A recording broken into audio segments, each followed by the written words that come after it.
ஒரு நட்சத்திரம் அப்படிங்கிறது ஒரு தனி மனித வாழ்வில் அந்த மனிதனுடைய செயல்பாடுகளுக்கான ஒரு முழு வெற்றியை வழங்குவதுதான் இந்த இப்போ இந்த 7 நாட்கள் வாரத்தில் இருக்குது அப்படின்னு பார்த்தீங்கன்னா இங்கே வந்து ஒவ்வொரு நாளையும் ஒவ்வொரு கிரகம் இயங்கும். இப்போ ஞாயிற்றுக்கிழமைனா சூரியன் இயங்கும், திங்கக்கிழமைனா சந்திரன் இயங்கும். அப்படி உங்களுக்கு 9 கிரகம் இருக்குது இல்லைங்களா? ஏதாவது ஒரு கிரகத்தில் ஒரு நட்சத்திரம், இந்த கிரகம் ஏதாவது ஒரு நட்சத்திரத்தில் தான் இருக்கும். அந்த நட்சத்திரம் 2, 4, 6, 8 வரிசையில் துப சாரையில் உங்களுக்கு இருந்துச்சுன்னா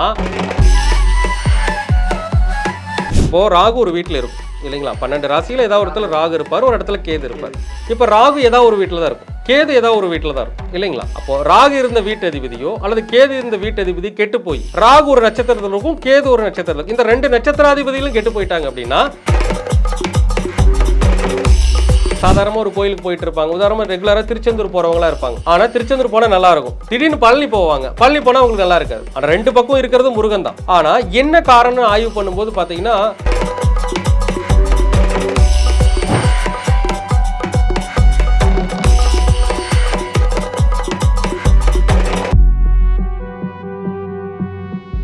ரியல் ஒன் ஆன்மீக நேயருக்கு வணக்கம். இப்போ நம்ம பண்டிட் பாலசுப்ரமணியம் ஐயா நம்ம கூட இணைஞ்சிருக்காரு. ஐயா வணக்கம். ஐயா வணக்கம். ஐயா, இப்போ நட்சத்திரத்தை பற்றி நிறைய பேர் பேசியிருக்காங்க. நட்சத்திரம்னா என்ன அப்படின்னு நிறைய பேர்.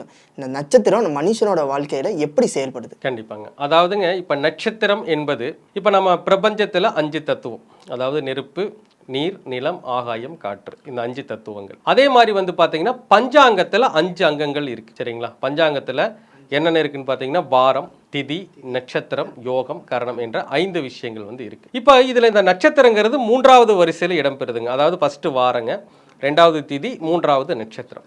இப்போ இந்த நட்சத்திரம் அப்படிங்கிறது வந்து பார்த்தீங்கன்னா கிரகங்களில் ஒவ்வொரு அந்த தத்துவத்துக்கும் கிரகங்கள் கொடுத்துருக்காங்க. இப்போ வந்து பார்த்தீங்கன்னா பொதுவாக வந்து பார்த்தீங்கன்னா பிரபஞ்ச தத்துவத்தில் வந்து பார்த்தீங்கன்னா இப்போ உதாரணமாக வந்து பார்த்தீங்கன்னா வாரத்துக்கு வந்து செவ்வாயை கொடுத்துருக்காங்க. அதே மாதிரி வந்து பார்த்தீங்கன்னா திதிக்கு வந்து சுக்கிரனை கொடுத்துருக்காங்க, நட்சத்திரத்துக்கு புதனை கொடுத்துருக்காங்க. இது பிரபஞ்ச தத்துவத்தில் பிரபஞ்ச சக்தியில் நிலத்தத்துவமாக வந்து வேலை செய்யுதுங்க.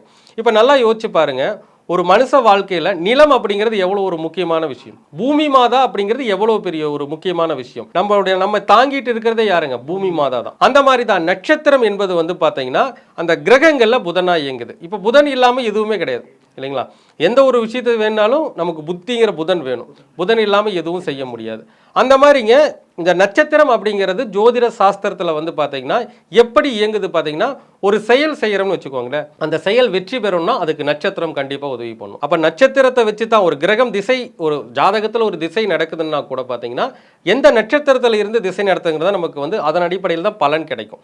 அப்போது ஒரு நட்சத்திரம் அப்படிங்கிறது ஒரு தனி மனித வாழ்வில் அந்த மனிதனுடைய செயல்பாடுகளுக்கான ஒரு முழு வெற்றியை வழங்குவதுதான் இந்த நட்சத்திரம் அப்படிங்கிறது. நட்சத்திரத்தை பற்றி நல்ல விளக்கம் கொடுத்தீங்க. இப்போ அடுத்தது என்னன்னா, நட்சத்திரம் எப்படி பயன்படுத்த முடியும்?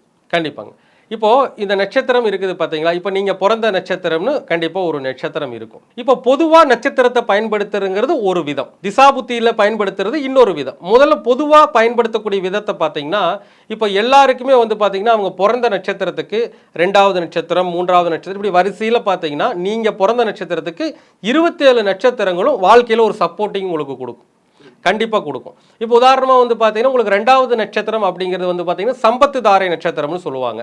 அப்போ நீங்கள் வந்து 2வது நட்சத்திரத்தை நீங்கள் இயக்கிற போது உங்களுக்கு சம்பத்து கிடைக்கும், பணவரவு கிடைக்கும் அப்படிங்கிறது பொதுவாக இருக்கக்கூடிய கான்செப்ட். அதே மாதிரி பார்த்தீங்கன்னா 4வது நட்சத்திரம், 6வது நட்சத்திரம், 8வது நட்சத்திரம், அதே மாதிரி பார்த்தீங்கன்னா 13, 15, அதற்கு அப்படி பார்த்தீங்கன்னா 19, 20, 24, 26, 27 இந்த நட்சத்திரங்கள்லாம் என்ன சொல்லுவாங்க அப்படின்னா தாராபலன் இருக்கக்கூடிய நட்சத்திரங்கள் சொல்லுவாங்க. அப்போ இந்த நட்சத்திரங்களுடைய விஷயங்களை நீங்கள் பயன்படுத்தும் போது கண்டிப்பாக உங்கள் வாழ்க்கையில் வெற்றி கிடைக்கும். உதாரணமாக உங்கள் நட்சத்திரம் என்னன்னு சொல்லுங்களேன். உதாரணம் கிருத்திகை. உங்கள் நட்சத்திரம் கிருத்திகை. அப்போ கிருத்திகை நட்சத்திரத்தில் நீங்கள் பிறந்தீங்கன்னா உங்களுக்கு 2வது நட்சத்திரம் ரோகிணி. அப்போது ரோகிணி நட்சத்திரத்துக்கு உண்டான விஷயங்களை நீங்கள் பயன்படுத்தும் போது வாழ்க்கையில் உங்களுக்கு வருமான ரீதியான உயர்வுகள் அப்படிங்கிறது கண்டிப்பாக கிடைக்கும். ஏன்னா அது 2வது நட்சத்திரம் சம்பத்து தாரை நட்சத்திரம்னு சொல்கிறதுங்க. அப்போது 2வது நட்சத்திரம் ரோகிணியாக இருக்கும்போது அந்த ரோகிணிக்கு உண்டான விஷயங்களை எல்லாம் நம்ம ஆக்டிவேட் பண்ணணும். இது எப்படி ஆக்டிவேட் பண்ணுறது அப்படின்னு பார்த்தீங்கன்னா, இந்த ரோகிணி நட்சத்திரத்துடைய அதிதேவதையாக இருப்பது யாருன்னு பார்த்தீங்கன்னா கிருஷ்ணர். அப்போ நாம் என்ன பண்ணலாங்க, கிருஷ்ணர் வழிபாடுகள் செய்யலாம்.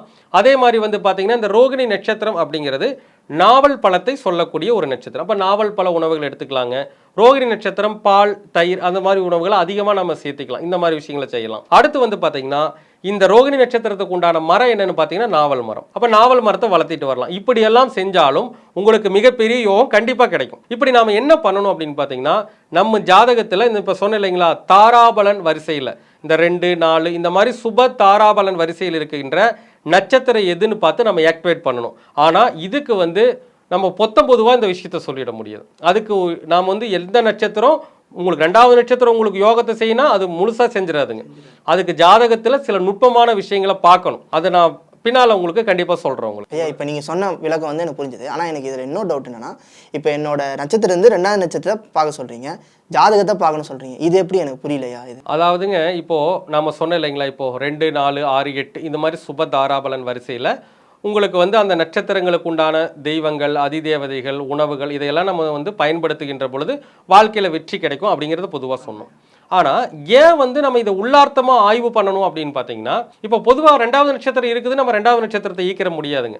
அதை ஈக்கி பலன் கிடைக்கலைன்னா நம்ம கடைசியில் வருத்தப்படணும். ஏன்னா நிறைய பேர் இப்போ வந்து யூடியூப் பார்க்குறவங்க நிறைய பேர் இதை தான் செய்கிறாங்க. பார்த்துட்டு உடனே அதுக்கு பண்ணிடுறாங்க. இப்போ வந்து நிறைய யூடியூப்ல எல்லாருமே பேசுகிற விஷயம் என்னன்னு பார்த்தீங்கன்னா இந்த 2, 4, 6, 8 நட்சத்திரத்தை ஈக்குங்க, அதனுடைய தேவதைகளை வந்து கும்பிடுங்க, இந்த மாதிரி நிறைய விஷயங்கள் சொல்லிட்டு இருக்காங்க. ஆனால் உண்மையாக சொல்ல போனோம் அப்படின்னா நம்ம வந்து சொல்லுவாங்க இல்லையா எதை தின்னால் பித்தம் தெளியும், கண்டதை சாப்பிட்டா நமக்கு பித்தம் தெரியாதுங்க. அப்போ முதல்ல உங்களுடைய ஜாதகத்தில் வந்து ஒரு நட்சத்திரத்தை நீங்கள் இயக்குறீங்க அப்படின்னா முதல்ல அந்த நட்சத்திரத்தில் கிரகங்கள் இருக்கணும்.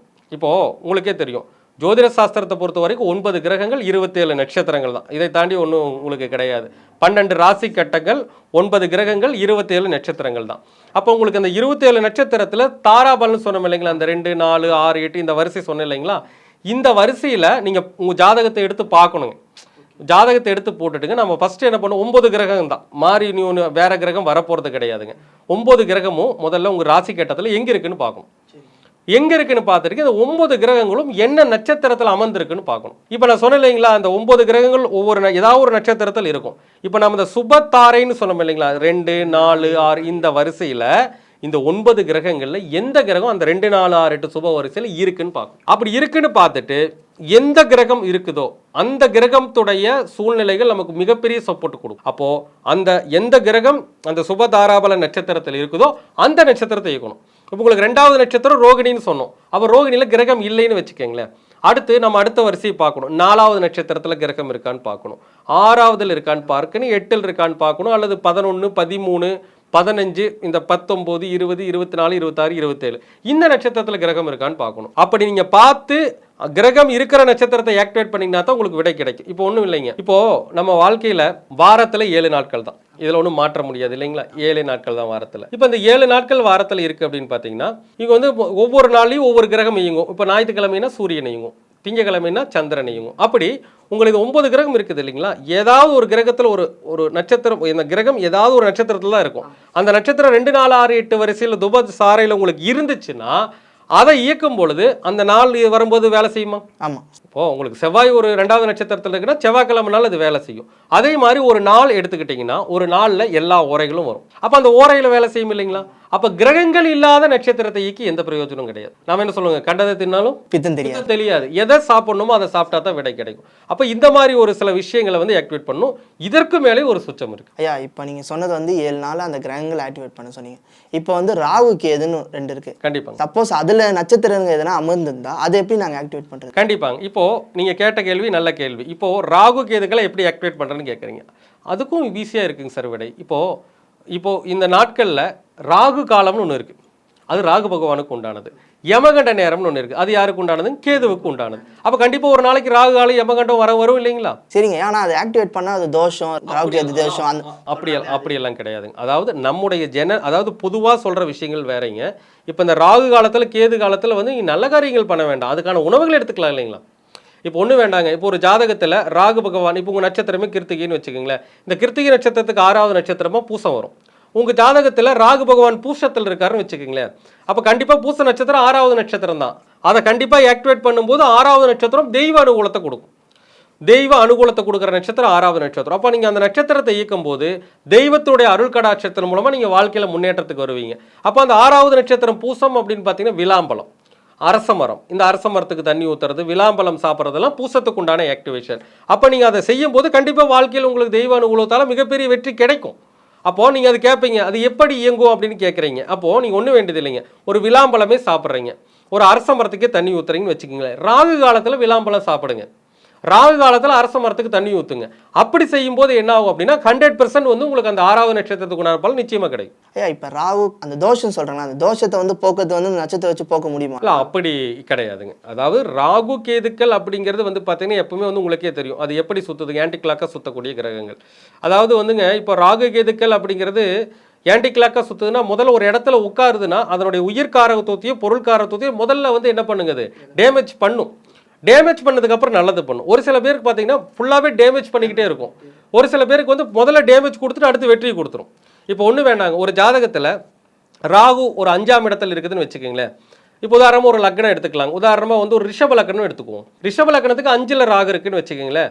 அப்போ 5ல் ராகு இருந்தால் என்ன பண்ணும் அப்படின்னா முதல் கற்பத்தை வந்து கொஞ்சம் கலைக்க பார்க்கும். சில கற்பம் கலைதல் அந்த மாதிரி விஷயங்கள் உருவாகும். ஆனால் அதே சமயத்தில் அந்த ரிஷப லக்னத்துக்கு 5ஆம் அதிபதி புதன் தான் இல்லைங்களா, அந்த புதன் நல்லா இருந்துட்டாருன்னு வச்சுக்கோங்களேன், புதன் சிறப்பாக இருந்துட்டாருன்னா முதல்ல கருவை கலைக்கும், அதுக்கப்புறம் குழந்தை கொடுத்துரும். அப்போ முதல்ல ஒரு விஷயத்தை டேமேஜ் பண்ணிட்டு நல்லதை பண்ணும். அப்போ அந்த கிரகமும் கெட்டு போச்சுன்னா இப்போ ஒன்றும் இல்லைங்க. இப்போ ராகு கேது யாருக்கு ஃபுல்லாக தோஷமாக மாறுதுன்னா ஒரு ஜாதகத்தில் ராகு கேதுக்கள் அமர்ந்த வீட்டதிபதி அந்த நட்சத்திராதிபதி 2 பேருமே கெட்டு போயிட்டாங்கன்னு வச்சுக்கோங்க. இப்போது ராகு ஒரு வீட்டில் இருக்கும் இல்லைங்களா, 12 ராசியில் ஏதாவது ஒரு இடத்துல ராகு இருப்பார், ஒரு இடத்துல கேது இருப்பார். இப்போ ராகு ஏதாவது ஒரு வீட்டில் தான் இருக்கும், கேது ஏதாவது ஒரு வீட்டில் தான் இருக்கும் இல்லைங்களா. அப்போது ராகு இருந்த வீட்டதிபதியோ அல்லது கேது இருந்த வீட்டதிபதி கெட்டு போய் ராகு ஒரு நட்சத்திரத்தில் இருக்கும், கேது ஒரு நட்சத்திரத்தில், இந்த 2 நட்சத்திராதிபதிகளும் கெட்டு போயிட்டாங்க அப்படின்னா அப்போ அந்த ராகு கேதுக்கள் தன்னுடைய தோஷத்தை அதிகமாக வழங்கும். இதுதான் பேட்டர்ன் உங்களுக்கு. ஐயா இப்போ இந்த நட்சத்திரத்தை வச்சு நம்ம திருமணமே நடக்காமல் ஒருத்தவங்களுக்கு இருக்கும், இப்போ இந்த நட்சத்திரம் மூலமாக அந்த திருமணம் நடத்த வைக்க முடியுமா? முடியும். அதாவது அது எப்படி முடியும் அப்படின்னு பார்த்தீங்கன்னா இப்போ ஒன்றுமே இல்லைங்க. இப்போ ஒருத்தருக்கு வந்து கல்யாணம் இல்லை சரிங்களா, இப்போ முதல்ல திருமணம் ஆகாதக்குன்னு நிறைய ரூல்ஸ் இருக்குது, அதை நம்ம வந்து பார்க்கணும். ஒரு ஜாதகத்தில் 2ஆம் இடத்துக்கு கிரக தொடர்புகள் நட்சத்திர தொடர்புகள் எதுவுமே அந்த இடத்துல இல்லைன்னு உதாரணமாக ஒரு லக்னம் எடுத்துக்குவோங்க, மேஷ லக்னம் எடுத்துக்கோங்க. இப்போ மேஷ லக்னம் 2ஆம் இடம் எதுன்னு பார்த்தீங்கன்னா ரிஷபம், எல்லாருக்கும் தெரிஞ்ச விஷயம் தான். ரிஷப லக்னத்துக்கு எந்த கிரகமும் பார்வை இல்லை, ரிஷபத்தில் எந்த கிரகமும் இல்லை, ரிஷபத்தை எந்த கிரகமும் பார்க்கல அப்படின்னு வச்சுக்கோ, அது ஒரு கணக்கு. அதே மாதிரிங்க ரிஷப லக்னத்துக்கு 2ஆம் இடம் சுக்கிரனுடைய வீடு, எல்லாருக்கும் தெரியும். அப்போ சுக்கிரனுடைய நட்சத்திரம் பரணி பூரம் போராடம். சுக்கிரனுடைய கர்ம பதிவை கொண்ட நட்சத்திரங்கள் திருவாதிரை சித்திரை அது திருவோணம். அப்போ இந்த 6 நட்சத்திரத்தில் கிரகம் இல்லாமல் இருந்து அந்த 2ஆம் இடத்துக்கு கிரக தொடர்பு இல்லை, அவங்களுக்கு கல்யாணமே நடக்காது. முதல்ல அதை நம்ம தெரிஞ்சுக்கணும். திருமணம் நடக்காமல் போறதுக்கு வாய்ப்புகள் ரொம்ப ஜாஸ்தி. அப்படி அவங்க திருமணம் அமைச்சுக்கிட்டாலும் முதல் தாரமாக முடிச்சுக்க முடியாது. ஏற்கனவே கல்யாணமானவங்க, திருமணமாகி குழந்தையோடு இருக்கிறவங்க, இந்த மாதிரி நபர்களை தான் திருமணம் பண்ணிக்கிறாங்க, நடந்திருக்குது நிறைய லைஃப்பில். அப்போ அந்த மாதிரிங்க திருமணம் நடக்காததுக்குன்ட்டு ஒரு சில காரணங்கள் வந்து இருக்குது. அப்போ நட்சத்திரத்தை வச்சு என்ன பண்ணிக்க முடியும் அப்படின்னா உங்கள் ஜாதகத்தில் இப்போ குடும்பத்தை அமைக்கக்கூடிய கிரகம் எதுனா 2ஆம் இடம், 2ஆம் அதிபதி. திருமணத்தை கொடுக்குறவர் 7ஆம் இடம். ஓகேங்களா. அப்போ ஜாதகத்தில் 7ஆம் அதிபதினு ஒருத்தர் கண்டிப்பாக ஏதாவது ஒரு நட்சத்திரத்தில் இருப்பார். இப்போ மேஷ லக்னம் எடுத்தோம்னா 2ஆம் அதிபதியும் சுக்கிரன் தான், 7ஆம் அதிபதியும் சுக்கிரன் தான், ஏதாவது ஒரு நட்சத்திரத்தில் இருப்பாருங்க. அப்போ அந்த நட்சத்திரம் எத்தனாவது நட்சத்திரம் அது ரொம்ப முக்கியம். நான் சொன்னீங்க 2 4 6 8 சிறப்பு.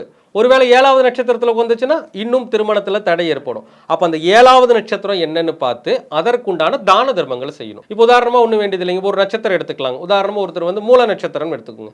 மூல நட்சத்திரத்திற்கு 7ஆவது நட்சத்திரம் பூரட்டாதி நட்சத்திரம் சரிங்களா. இப்போ இந்த பூரட்டாதி நட்சத்திரம் அப்படிங்கிறது 7ஆவது நட்சத்திரமாக வரும் பொழுது அவங்க என்ன பண்ணலாம்னா இந்த பூரட்டாதி நட்சத்திரம் அப்படிங்கிறது மாம்பழத்தை சொல்லக்கூடிய நட்சத்திரம். அப்போ அவங்க என்ன பண்ணணும், அந்த 7ஆம் அதிபதி நின்ற உதாரணமாக வந்து இந்த லக்னத்துக்கு 7ஆம் அதிபதியை யார் வருவாங்க, ஒரு தனுசு லக்னம்னு வச்சுக்கோங்க, 7ஆம் அதிபதியை புதன் வருவார். அவர் போய் பூரட்டாதியில் 7ஆவது நட்சத்திரத்தில் உட்கார்ந்துருக்கார் அப்படின்னாருன்னா அவங்க என்ன பண்ணணும்னா அந்த புதன்கிழமை நாளில் அந்த மாம்பழத்தை தானம் கொடுக்கணும். அதுவும் பண்ணலாம். இப்போ பூரட்டாதி குருவுடைய நட்சத்திரனால இந்த புட்டு கொண்ட கடலை ஒவ்வொரு நட்சத்திரத்திற்கும் தானம் செய்ய வேண்டிய உணவுகள்னு இருக்குது.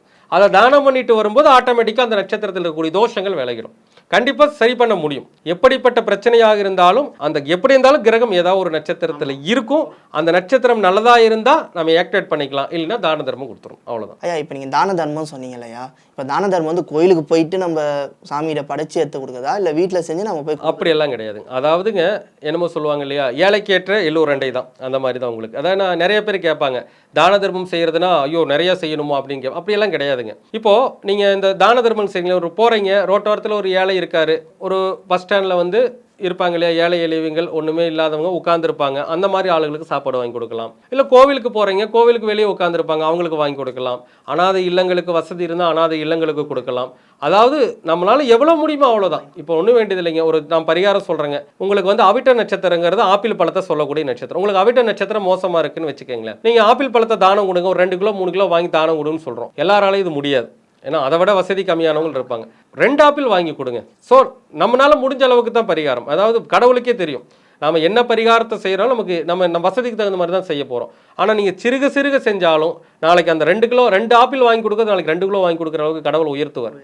செய்கிற பரிகாரங்களை கரெக்டாக செஞ்சால் கண்டிப்பாக விட கிடைக்கும். ஐயா இப்போ வந்து தானத்தை வந்து எப்படி கொடுக்கணும், அந்த நட்சத்திரம் எப்படி ஜெயிக்கணும், ஆனால் இந்த நட்சத்திரம் மூலமாக எப்படி ஜெயிப்பாங்க, அவங்க எது மூலயமா ஜெயிப்பாங்க? கண்டிப்பாக அது நல்ல கேள்விங்க. அதாவதுங்க இப்போ நம்ம சொன்னோம் இல்லைங்களா, ஒருத்தருக்கு 6வது நட்சத்திரம் 8வது நட்சத்திரம் 2வது நட்சத்திரத்தில் கிரகம் இருக்குது அப்படின்னா, இப்போ உதாரணம் ஒரு லக்னம் சொல்கிறாங்க, அப்போ தான் உங்களுக்கு தெளிவாக புரியும். உங்களுக்கு இப்போ ஒரு ஜாதகர் வந்து பார்த்தீங்கன்னா ஒரு லக்னம் துலா லக்னம் அப்படின்னு வச்சுக்கோங்களேன். ஒரு ஜாதகர் துலா லக்னத்தில் பிறந்திருக்கார் அப்படின்னா, இப்போ துலா லக்னத்துக்கு 4ஆம் வீட்டுக்கும் 5ஆம் வீட்டுக்கு உண்டானவர் சனி. அதாவது துலா லக்னத்துக்கு மிகப்பெரிய யோகாதிபதி யாருன்னா சனி பகவான். இப்போ 4ஆம் வீட்டுக்கும் 5ஆம் வீட்டுக்கு உண்டான சனி பகவான் வந்து உதாரணமாக லக்னத்துக்கு 3ல் இருக்கிறாருன்னு வச்சுக்கலாம். 3ல் நல்லா இருக்கிறார், நல்லா வக்ரம் இல்லாமல் எந்த ஒரு பாதிப்பும் இல்லாமல் 3ஆம் இடத்துல நல்லா இருக்கார் அப்படின்னு வச்சுக்கோங்களேன். இப்போ அவர் பிறந்த நட்சத்திரம்னு எடுத்துக்கலாங்க. இப்போ உதாரணமா ஒரு பிறந்த நட்சத்திரம் வந்து அஸ்தம் நட்சத்திரம்னு வச்சுக்கோங்க. அதாவது துலா லக்னம் அஸ்த நட்சத்திரம், கன்னி ராசி அஸ்தம்னு வச்சுக்கோங்க. 4ஆம் அதிபதி சனி பகவான் வந்து 3ஆம் இடத்துல தனுசு ராசியில உதாரணமா வந்து பாத்தீங்கன்னா பூராடத்தில் இருக்காருன்னு வச்சுக்கோங்க. இப்போ நம்ம செக் பண்ணி பார்க்கும்போது பூராடம் அப்படிங்கிறது அஸ்த நட்சத்திரத்துக்கு வந்து பாத்தீங்கன்னா 8வது நட்சத்திரம். அப்போ அவங்க அந்த 8வது நட்சத்திரத்தை இயக்குனாங்கன்னா கண்டிப்பா ஜெயிப்பாங்க. அப்போ அந்த 8வது நட்சத்திரத்தை இயக்கும் போது 4ஆம் அதிபதி தான் இங்க இருக்காருங்க, அந்த 8வது நட்சத்திரத்தில் இருக்காரு. அதாவது நான் புரியும்படி சொல்லணும், துலா லக்னம் கன்னி ராசி அஸ்த நட்சத்திரம், அஸ்த நட்சத்திரத்துக்கு 8வது நட்சத்திரம் பூராடம். இந்த பூராடத்துல 4ஆம் அதிபதி சனி உட்கார்ந்து இருக்கிறார்.